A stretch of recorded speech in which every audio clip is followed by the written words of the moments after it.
Welcome to Conspiracy Files with Zoe Parker. I'm your host, Zoe Parker, and in today's episode, we delve into the shadowy world of cyber warfare with the infamous Stuxnet virus, a digital saboteur that reshaped global security and ignited a firestorm of conspiracy theories. From its mysterious origins to its unprecedented impact on international relations, join me as we unravel the enigma behind this potent cyber weapon. Stay tuned. In the early years of the 21st century, the global digital landscape was rapidly evolving, and with it, the nature of conflict. The Stuxnet virus emerged at a time when nations were increasingly aware that cyber tools could be as potent as traditional weapons. It was the era of expanding internet infrastructure, where computer networks began to underpin every facet of daily life, from financial systems to critical national security operations. This transformative period saw governments and corporations alike grappling with new vulnerabilities, setting the stage for a radical shift in how power was exercised and contested. Amid this backdrop, tensions were mounting over the proliferation of nuclear technology and the global debate over arms control, particularly concerning Iran's nuclear ambitions. The international community was deeply divided. While some nations pursued nuclear energy for peaceful purposes, others feared that these same technologies could be diverted for weaponization. It was within this charged environment that cyber warfare emerged as a covert means to influence geopolitical outcomes. Stuxnet was born into a world where technological prowess and state-sponsored cyber capabilities were increasingly seen as essential components of national security strategy. The cultural and political climate was marked by a growing distrust between nations, spurred by the rapid dissemination of information and the ease with which digital communications could be intercepted and manipulated. The very idea that a computer virus could disrupt critical infrastructure was both revolutionary and terrifying. This period witnessed a quiet race, a digital arms buildup where covert cyber operations were reportedly conducted behind closed doors, far from public scrutiny. The digital battlefield was taking shape, and the line between civilian and military targets became increasingly blurred. Within this context, the Stuxnet virus was conceived not just as a technical experiment, but as a strategic instrument designed to subtly undermine an adversary's capabilities. While many insiders later hinted at its connection to state-level actors, the details remained shrouded in secrecy. The virus was engineered with a level of sophistication that suggested access to resources and knowledge far beyond that of ordinary hackers. Its very existence challenged traditional notions of warfare by illustrating that the modern battlefield extended into the realm of computer code and networked systems. This convergence of technological advancement, geopolitical tension, and cultural shifts provided fertile ground for the birth of Stuxnet. It became a symbol of the new era, a time when the power to disrupt could be wielded not with bombs or missiles, but with lines of code that could infiltrate and cripple complex systems. As nations raced to secure their digital frontiers, the emergence of such a formidable cyber weapon signaled a profound transformation in global strategy, one that would forever alter the dynamics of international power. In the heart of the Stuxnet debate, the core theory posits that this virus was not merely a piece of rogue code, but a meticulously crafted cyber weapon engineered to alter the course of international power. Advocates of this theory argue that Stuxnet was designed to target specific industrial control systems, most notably those integral to nuclear enrichment processes, and that its sophistication suggests a level of state sponsorship. They point to the virus's ability to infiltrate secure networks, remain undetected for long periods, and manipulate physical machinery as evidence of advanced research and resources. The digital footprint left behind, including intricately coded exploits and tailored payloads, paints a picture of a cyber tool developed with precision and purpose. Proponents emphasize that Stuxnet's complexity is not something one would expect from an independent hacker or a small cybercriminal group. Its multifaceted approach, combining zero-day exploits, advanced rootkits, and sophisticated self-propagation mechanisms, indicates an underlying infrastructure supported by significant technical expertise and strategic intent. For instance, the virus's capacity to alter the operational parameters of centrifuges, causing them to spin out of control while simultaneously masking its own presence, suggests that it was built not only to cause physical damage, but also to do so in a covert manner. This dual function of physical sabotage and digital stealth underpins the argument that Stuxnet was part of a broader geopolitical strategy aimed at curtailing a perceived threat in the realm of nuclear proliferation.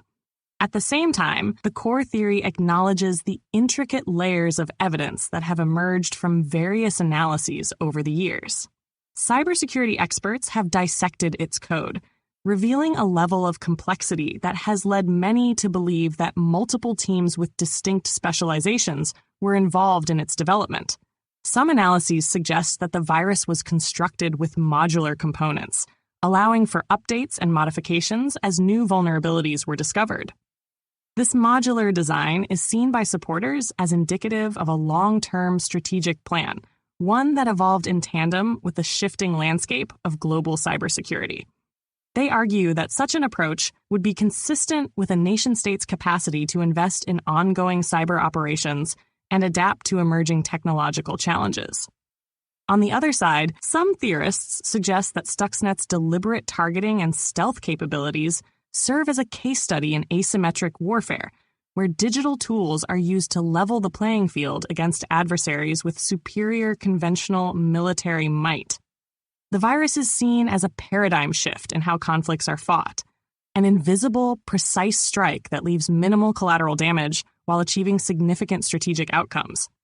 Its deployment, therefore, is argued to be not an isolated incident, but part of an evolving doctrine of cyber deterrence and strategic sabotage. The accumulation of these technical details and strategic interpretations forms the crux of the core theory, that Stuxnet was a deliberate, state-sponsored cyber operation with far-reaching implications for global security. This theory challenges us to rethink the nature of modern warfare, where the battlefield extends into cyberspace, and where lines between digital code and physical reality blur into an intricate dance of power and precision.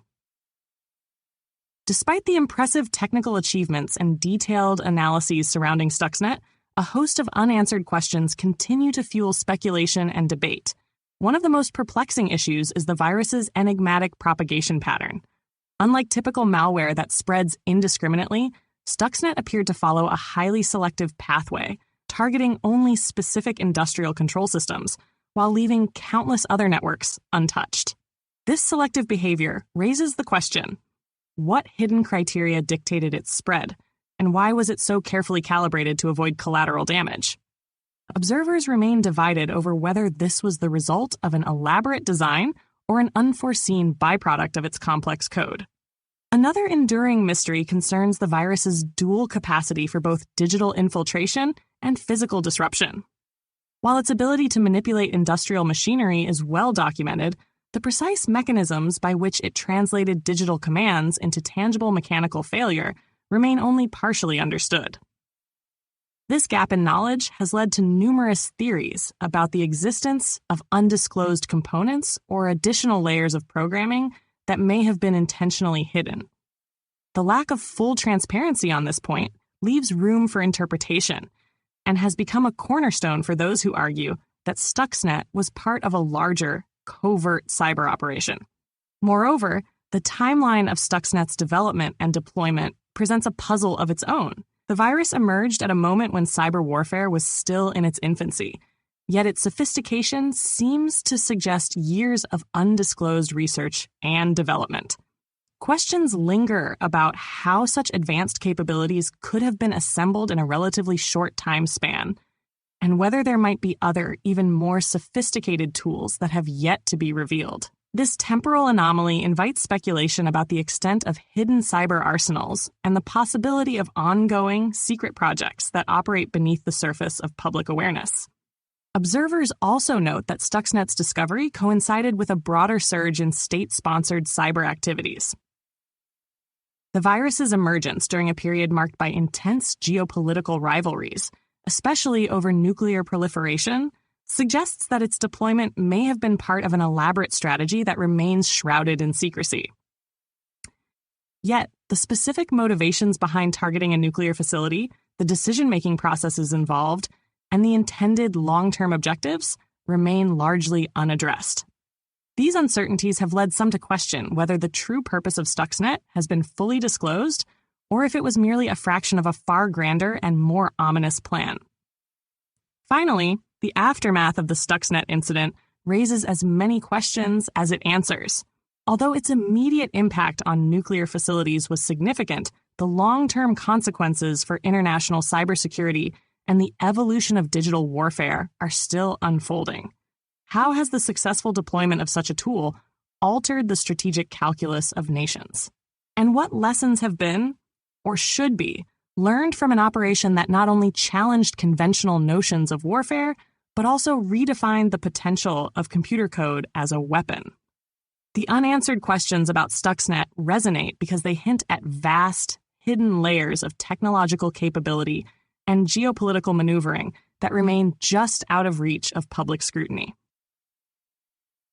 While many see Stuxnet as a targeted state-sponsored cyber operation, other experts and observers have put forward alternative explanations that challenge the conventional narrative. One camp argues that rather than a singular, coordinated effort by a nation-state, Stuxnet might have been the accidental outcome of competitive cyber research, where multiple groups, some state-affiliated, others independent, unwittingly contributed pieces to a complex puzzle. They suggest that the virus's sophistication could be the result of converging research in cybersecurity, rather than an orchestrated strike with a single strategic goal. In this view, Stuxnet's emergence may reflect the chaotic nature of the digital arms race, where the boundaries between deliberate attack and inadvertent mishap become blurred. Other theorists propose that Stuxnet's design was a form of dual-use technology, crafted for both defensive and offensive purposes, that inadvertently spilled over into public awareness. They maintain that while its primary purpose might have been to secure national interests by disrupting specific industrial operations, its release into the wild was either accidental or a calculated risk that governments were willing to take. This perspective challenges the idea that the virus was purely a covert weapon, arguing instead that it was a high-stakes experiment in cyber deterrence, intended to demonstrate capability while testing the vulnerabilities of global digital infrastructure. Critics of the more sensational interpretations assert that the dramatic features of Stuxnet, such as its stealth capabilities and targeted functionality, may also be explained by the inherent evolution of malware. They posit that the code could have been refined over time through collaborative online communities and open-source contributions, eventually culminating in a tool that appears far more advanced than its individual components would suggest. This theory implies that while Stuxnet certainly exhibits a high level of technical prowess, it might be less the product of deliberate statecraft and more a natural outgrowth of rapid technological development in the cyber realm. There are also voices that focus on the role of human error and bureaucratic oversight. Some skeptics claim that the incident reflects not so much a grand conspiracy as the complexities of modern digital warfare, a realm where even the most carefully planned operations can unravel due to unforeseen technical glitches or miscommunications between agencies. This school of thought underscores the possibility that the virus's unexpected behaviors and lingering anomalies are symptomatic of an evolving threat landscape rather than a clear, intentional act of sabotage. In parallel, alternative narratives have emerged suggesting that Stuxnet might have served as a catalyst for further covert cyber operations. Proponents of this theory argue that the virus was a proof of concept that spurred other, even more secretive initiatives, with its success, or perceived success, fueling a global trend toward developing digital weapons of mass disruption. This fringe view posits that what we witnessed with Stuxnet was only the tip of an iceberg, an overt demonstration designed to pave the way for a broader and more aggressive use of cyber warfare tactics. Each of these perspectives adds a new layer to the ongoing debate, revealing a multifaceted picture where the true nature of Stuxnet remains an open question. The alternative theories and the persistent skepticism surrounding it invite us to look deeper into the intersection of technology, strategy, and human error, a convergence that challenges our understanding of modern conflict and leaves the door wide open for further inquiry. The emergence of Stuxnet has transcended the boundaries of technical intrigue to leave an indelible mark on society, psychology, and global geopolitics. Beyond the lines of code and digital exploits, its impact is reflected in the way nations perceive security and in the collective psyche of a world increasingly reliant on technology. For many, Stuxnet represents the very real threat of unseen adversaries in the digital realm, a manifestation of our fears that the systems we trust can be weaponized against us. This perception has reshaped public discourse, with debates in boardrooms, newsrooms, and online forums all centering on the vulnerability of our interconnected infrastructure. On a societal level, the Stuxnet saga has become a symbol of the potential consequences of cyber warfare.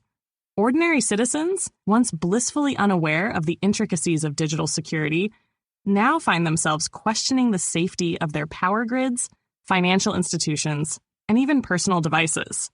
The virus's disruptive capabilities have led to increased calls for enhanced cybersecurity measures and greater transparency from both governments and corporations. Its story has spurred educational initiatives and public awareness campaigns, while simultaneously fueling a narrative of caution that underscores the modern digital age's fragility. This collective wariness has woven itself into cultural expressions, movies, books, and documentaries that dramatize the unseen dangers lurking behind every firewall. Psychologically, the notion that a single piece of code could wreak such havoc taps into a deep-rooted human fear of loss of control. Stuxnet has not only exposed vulnerabilities in our technological infrastructure, but has also challenged the very notion of security in an era where the digital and physical worlds are increasingly intertwined. For many, the possibility that adversaries could manipulate systems from afar evokes a profound sense of paranoia, a fear that the forces shaping our lives are invisible and omnipotent. This unease has led to a surge in discussions about privacy, autonomy, and the balance between state surveillance and individual freedom. The digital arms race, once an abstract concept reserved for military strategists, has become a topic of everyday conversation, blurring the lines between science fiction and lived reality. Geopolitically, the repercussions of Stuxnet are profound and far-reaching. Its use as a cyberweapon has signaled a paradigm shift in international conflict, where traditional military might is no longer the sole determinant of power. Nations are now forced to reconsider how to safeguard their critical infrastructures against threats that are both invisible and insidious. The incident has spurred debates over the ethics of cyber operations, with some arguing that such measures are a necessary deterrent in a hostile world, while others warn of the dangerous precedent it sets for covert digital warfare. This geopolitical tension, simmering beneath the surface, reflects a broader anxiety about a world in which state actors can engage in clandestine operations without the transparency and accountability demanded in traditional warfare. Ultimately, the enduring fascination with Stuxnet lies in its capacity to embody our collective anxieties about technology and power. It stands as a testament to both human ingenuity and human vulnerability, a reminder that even as we harness technology to build a better world, we must also remain ever vigilant of the unseen forces that might one day turn that same technology against us. Some of the most provocative ideas surrounding Stuxnet venture far beyond the realm of conventional cyber warfare.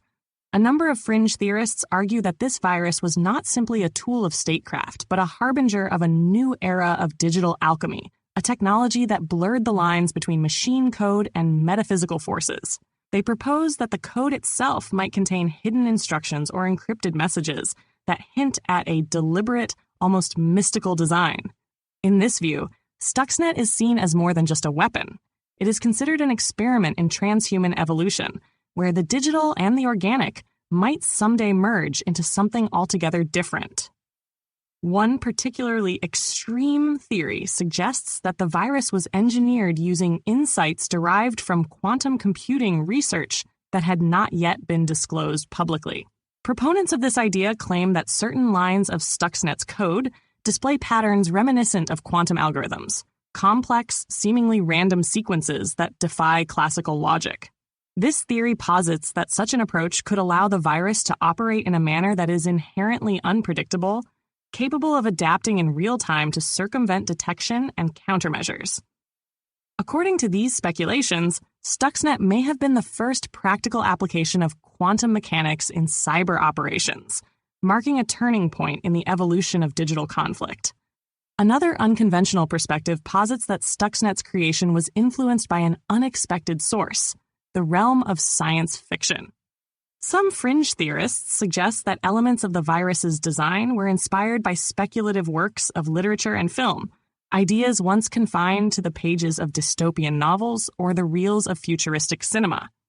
They contend that certain components of Stuxnet mirror concepts found in popular culture, such as self-replicating nanobots or digital consciousness, and that its creators may have drawn upon these imaginative sources to craft a tool that could disrupt an adversary's physical infrastructure in a manner akin to a work of fiction turned reality.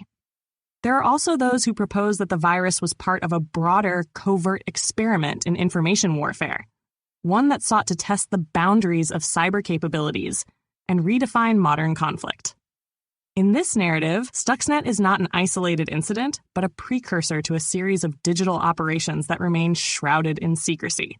Its deployment is seen as a strategic move intended to both deter and disrupt, acting as a digital Trojan horse designed to infiltrate critical systems with the potential to cause widespread chaos.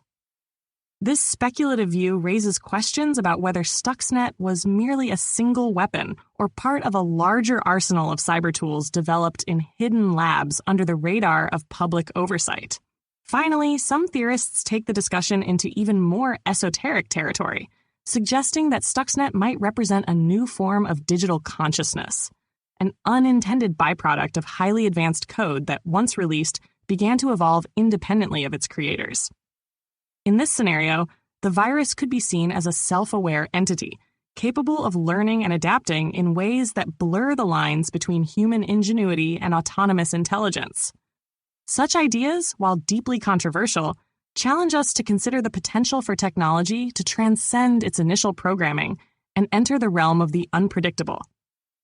Each of these speculative and fringe theories, whether rooted in quantum mechanics, science fiction, covert military strategy, or the emergence of digital consciousness, offers a radically different perspective on Stuxnet. They contribute to a tapestry of ideas that keeps the mystery alive, inviting us to explore the outer limits of what we consider possible in the digital age. The story of Stuxnet does not exist in isolation. It intertwines with a web of global conspiracies and secret operations that span decades. Some theorists suggest that the techniques and objectives behind Stuxnet have roots in covert military experiments reminiscent of Cold War-era cyber operations. In this view, the virus is seen as part of a broader strategy employed by superpowers to assert control over emerging technologies. Echoes of classified projects, long hidden from the public eye, have been linked to the same clandestine laboratories that reportedly developed advanced cyber weapons during the late 20th century. These shadowy initiatives laid the groundwork for a digital battlefield where every line of code can be a strategic maneuver. Further connections emerge when examining how the advent of Stuxnet dovetails with other high-profile cyber incidents that have rattled the global community. Some argue that its emergence parallels events such as the cyber attacks on financial institutions and critical infrastructure in various regions, suggesting that there may be a coordinated effort to test and deploy sophisticated digital tools on a global scale. The notion that governments are developing, refining, and potentially deploying cyber weapons as part of a silent arms race casts Stuxnet not as an isolated anomaly, but as one chapter in an ongoing narrative of technological warfare. There is also a perspective that links Stuxnet to the broader phenomenon of digital espionage and surveillance programs. Whispers of secret operations, such as those revealed by whistleblowers and investigative journalists, hint at a network of cyber initiatives designed to penetrate and control information systems worldwide. In this framework, Stuxnet is seen as both a weapon and a signal, a demonstration of the capability to infiltrate the heart of critical infrastructure, while also serving as a deterrent to adversaries. This dual role connects it to other controversies surrounding mass surveillance, data breaches, and covert cyber espionage that have dominated headlines in recent years. Some fringe theorists go even further, suggesting that Stuxnet is a precursor to a new era of cyber anomalies that bridge the gap between human error and deliberate statecraft.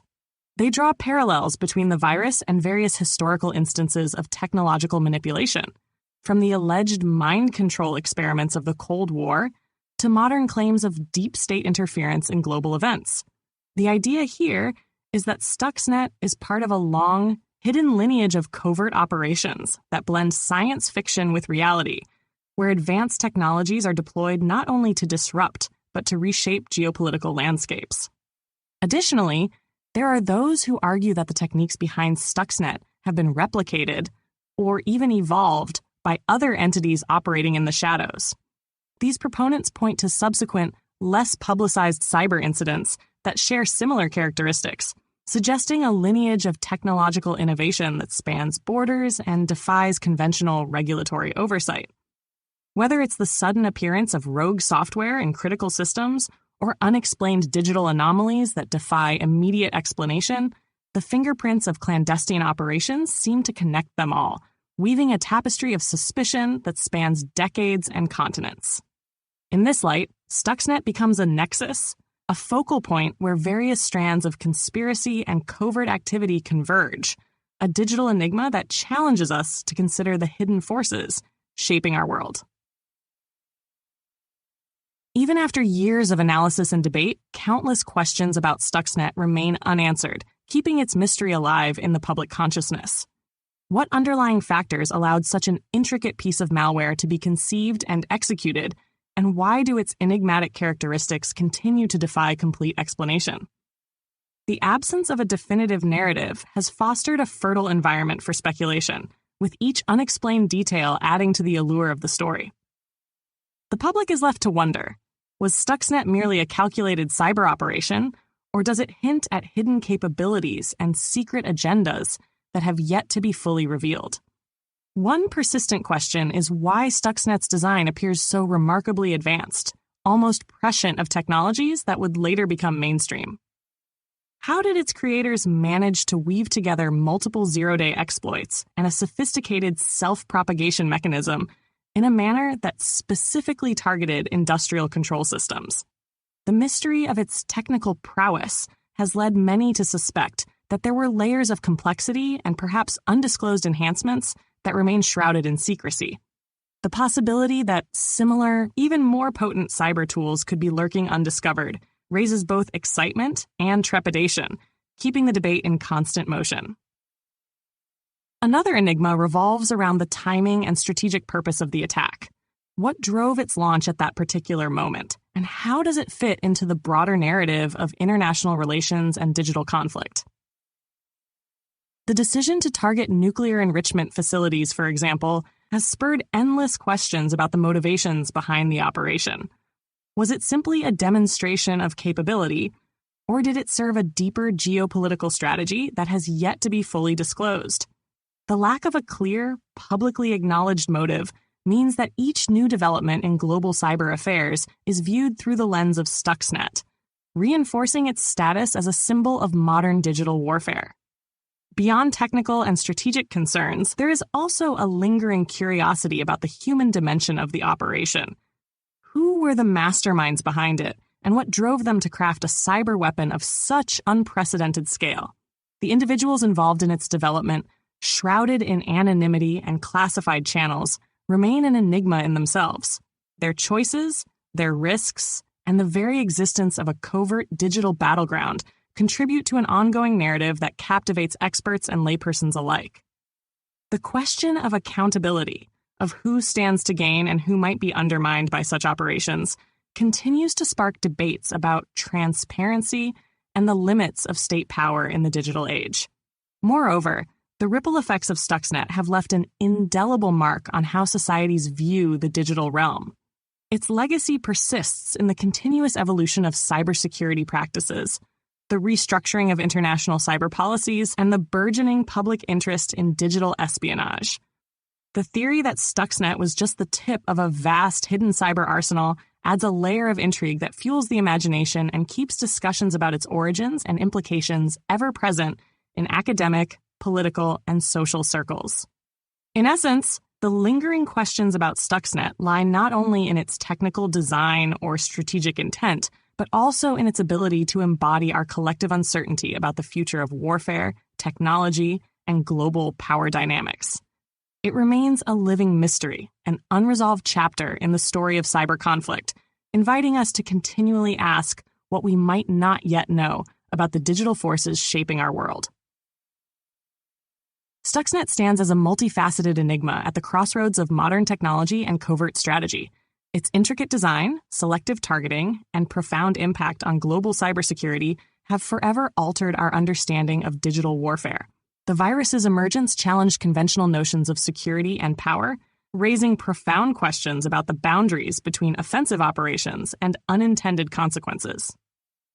As nations scramble to fortify their digital frontiers, Stuxnet serves as a reminder that even in our interconnected age, vulnerabilities remain in places we least expect. At the heart of the debate lies a narrative of duality, where every breakthrough in cyber capability is both a technological marvel and a potential harbinger of unforeseen threats. The meticulous construction of Stuxnet, blending advanced exploits with targeted sabotage, underscores the astonishing potential of human ingenuity when applied to the digital battlefield. This same ingenuity, however, also reveals a darker side, a realm where lines blur between deliberate, state-sponsored operations and chaotic, uncontrolled experiments. It is this tension that has fueled passionate discussions among experts and ignited imaginations around the world.